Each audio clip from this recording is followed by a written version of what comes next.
From the very beginning of this journey, there was one country that stood apart. China, a place we'd only seen from a distance, a place that felt closed off, almost unreachable.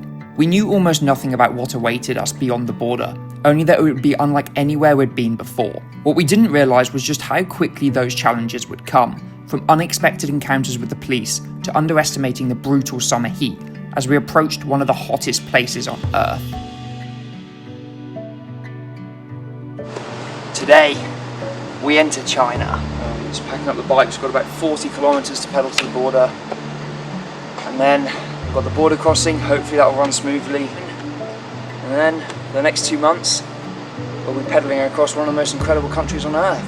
And I cannot wait. New country, new cultures. Lots of police to look after us. And Chinese food for 2 months. Yummy! You can't go wrong with that. China, here we go.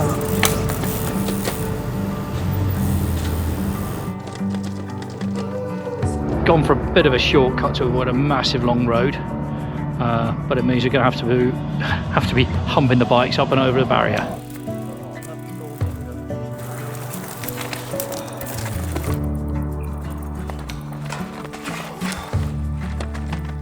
Let's go to China.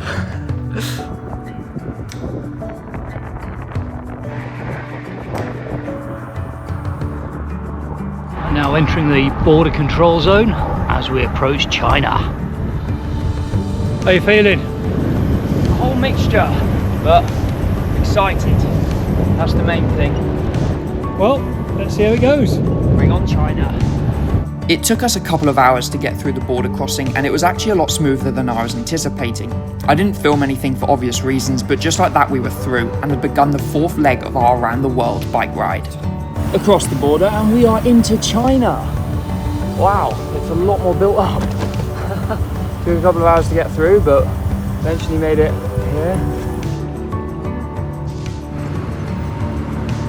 First things first in China, food. We've stopped at the first restaurant we found. I wonder what this is. Interesting caps.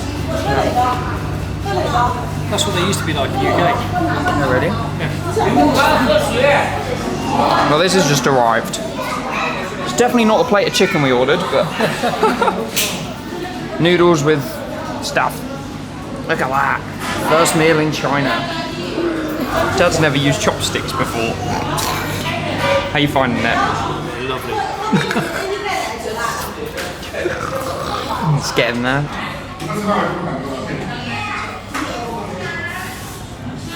Now I've got to figure out how to pay. I know you use Alipay or WeChat, and I used Alipay earlier, but I don't really get how it works in a restaurant.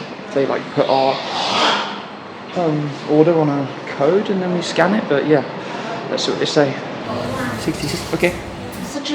I have to use the code. Here it is. The code, scans it, enter amount. 66? Okay, put 66 in, pay. And just like that, we've paid for dinner. Wow, that is easy.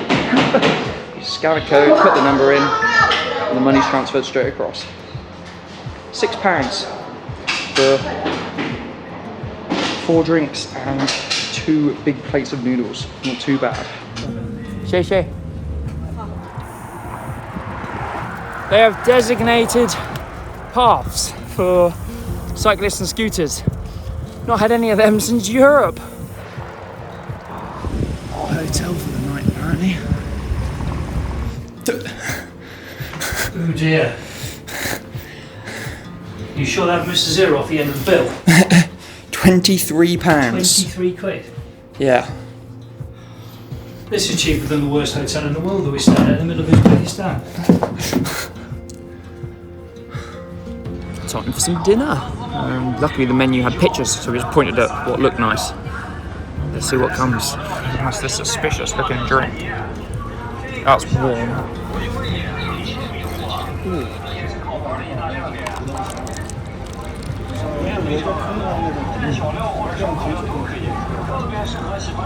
It's just tea.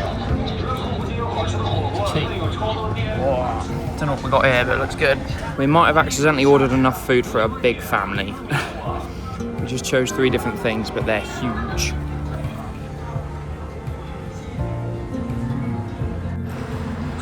Packing up the bikes for our first full day here in China. We're heading up into the mountains. Well, we're not allowed on the highway. Police have stopped us as soon as we've got on it at the toll booth. So we're just trying to figure out a solution. It's the only way we can go. So the police said we couldn't go right up this road, but they said they're going to arrange for us to get in a truck to take us to the top. This is the only route option we have. It's the only way to Urumqi from where we are. So they're just helping us now get in a car. Okay, we've got into a car, a truck, and we've both managed to get in. And we've brought the bikes in the back behind. Take us to the top. Our driver's having a right old giggle in the front. He's loving having us in here. No. No smoking.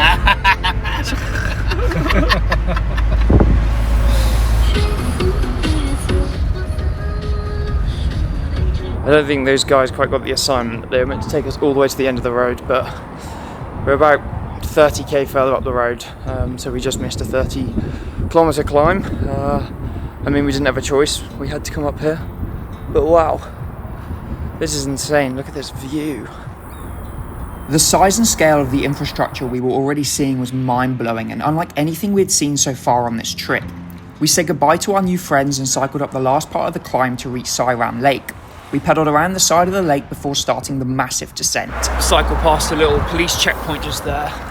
There's 2 policemen and somehow they didn't see us. They were looking the other way. We managed to sneak past, which is good because we want to cycle on this highway. It feels a little bit illegal. I mean, it is. We're not meant to be on here, but it's the only option. And it's now all downhill with a tailwind. What, about 60 or 70k before the little side road comes back in again. So we're going to try and get to there without getting caught. What a first full day in China.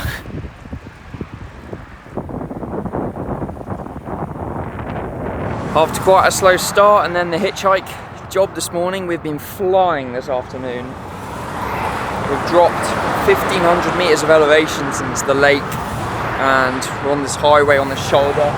We're not meant to be on here, but we had a couple of police cars go past us and they didn't seem to batter an eyelid, so I think we should be good for the end, till we get to the end, find somewhere to stay. It is very hot now. We've dropped down here though. It must be sort of mid-30s and it's strong. Wow, what a day. We just checked into a little guest house here in the first village we can find, and they have a restaurant, so we've come down for some dinner. This is what we've got. It looks incredible. How is it, Dad? Yeah. Noodles and some meat kind of thing. They cooked it in the kitchen right here, all fresh for us. Just tuck in.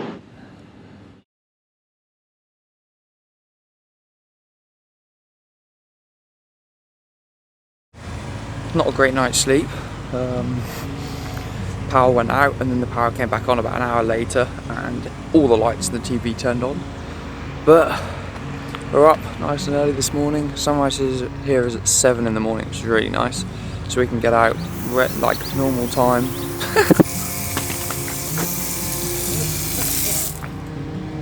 Relax.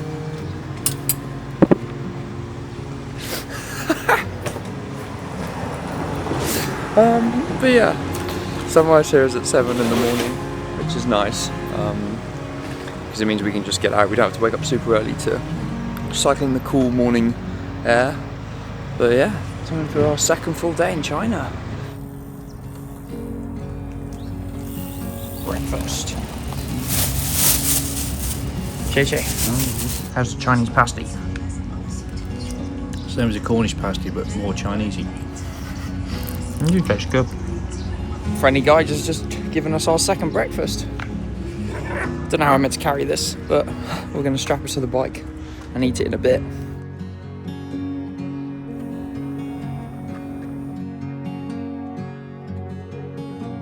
Josh has found another big drone.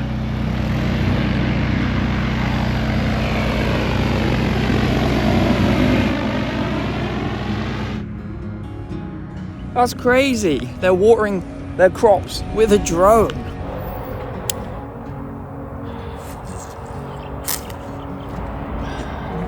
There you go. Thank you. That's good. Most of the highways in China have these little side roads that run parallel to them, and we're allowed to cycle on these. And there's usually very little traffic on them, and yeah, this one's smooth and nice. Got the noise of the main road, but it's nice not to have big lorries overtaking all the time.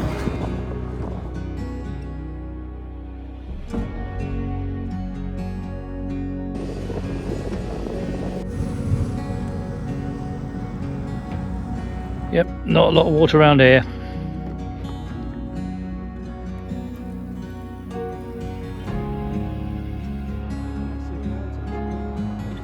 These two locals on a bike are just following and trying to ask questions as we're going along. Hello. Hello. I think riding a motorbike and Google Translate at the same time is probably a bit like... English? You don't speak English? They stopped by the side of the road. After we passed them, turns out they've been buying us drinks. Chinese energy drink. Lovely. Heading into our first city in China, and it's a small city. It's still massive. It's really cool. And it's just skyscrapers everywhere ahead of us. It's massive.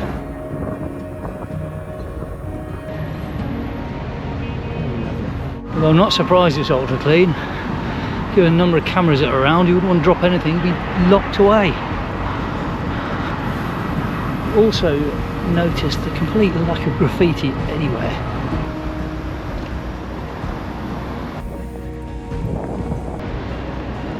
Impressed? Yeah, this is just a tiny little city. Teeny weeny. We have cycled into the small city of Kuiton, but it's actually massive. It puts a small city in Europe, makes it look like a little village. There's high-rise buildings and traffic and people everywhere, but I just checked into a hotel, and now here in Xinjiang it's illegal to wild camp, and it's pretty heavily enforced by the police. And also because the sun doesn't set until 10 PM, it's going to be quite hard to sort of sneak into a camp spot. So yeah, we book in hotels, and luckily hotels here are so cheap. This hotel was 25 quid, twin beds, good view out the window of the city, AC, just what we need. I can get on with some work, and yeah, so it looks like we're going to be staying in hotels and guest houses for the rest of our time in this province, and we'll see as we go into other provinces in China what the rules are, because we want to be reducing the amount of interactions with the police as much as possible. So yeah, that's why we're staying in hotels all the time. Out of our hotel window, I spotted a familiar logo, so I've come to check it out for dinner.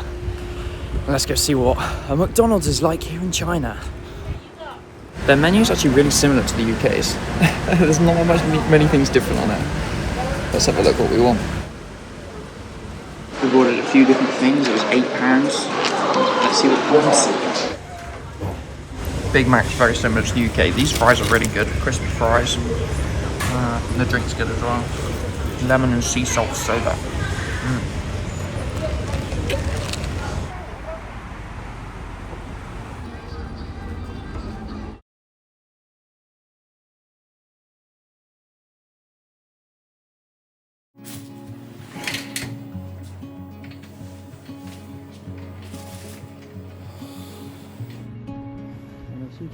All the cities are laid out similar to America. They're just big grids, big wide streets.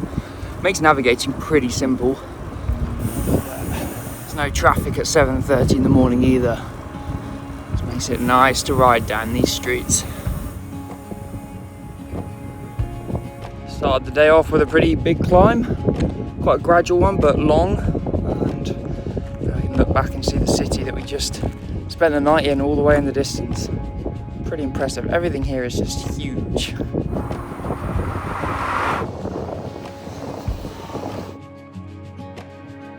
Oh, I got my first flat of the trip.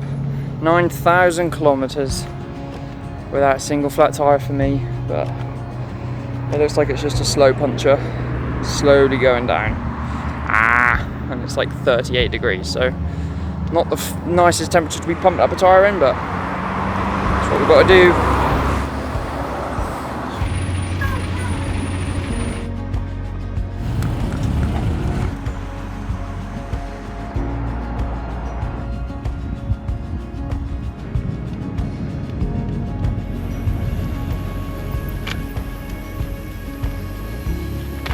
Stop. It's not, is it? Right, let's just change the bloody tube on this. Back-to-back punctures. I went about 60 kilometers further on. A bit of metal was jabbed into my tyre. On the same tyre. We thought today was going to be a nice easy day into Urumqi. It's 40 degrees. We've got to replace another puncture.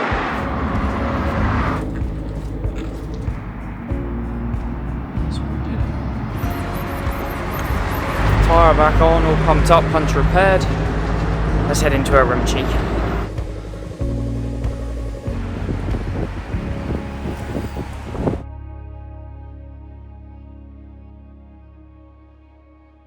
I feel absolutely dwarfed. Apparently a small provincial city. In UK, the only city bigger would be London.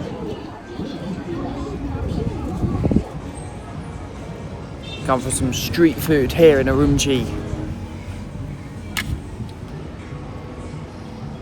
No clue what flavour this is, but maybe apple? I don't know. Green Fanta. That's alright. I like it. It's a bit bizarre. Yeah. Just apple. Yeah. 还有烧烤，谢谢，谢谢。好的。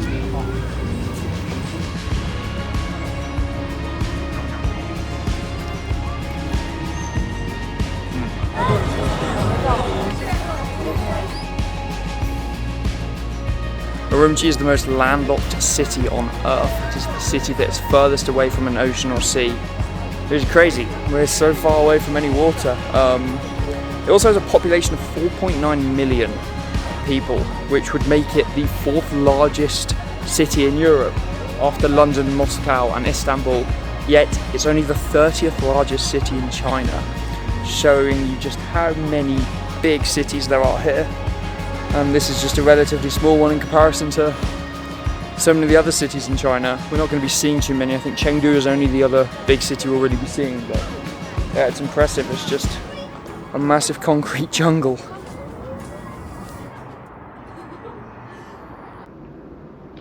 Well, I've had to make some pretty fundamental decisions about the next stage of the route and the risks of going through the desert section are far higher than anticipated.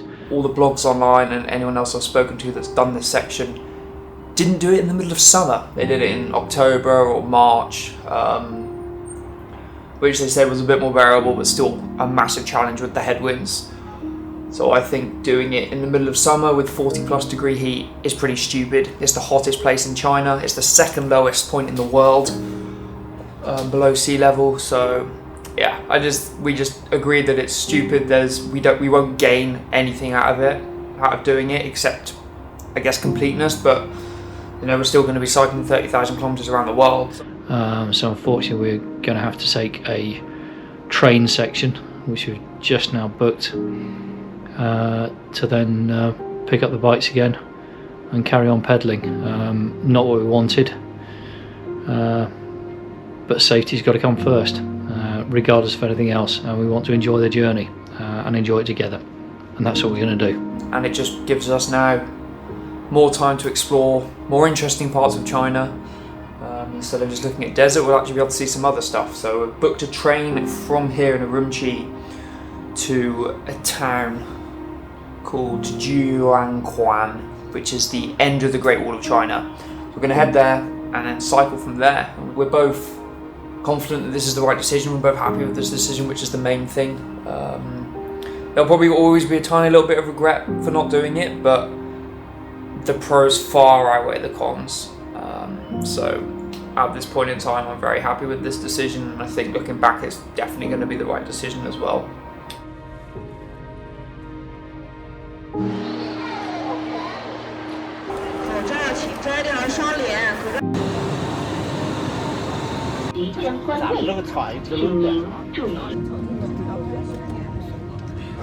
This is the Turban Depression, which is 150 meters below sea level and the hottest place in China. It's a good thing we're not cycling through it, because they said it was 47 degrees today. Which wouldn't have been fun.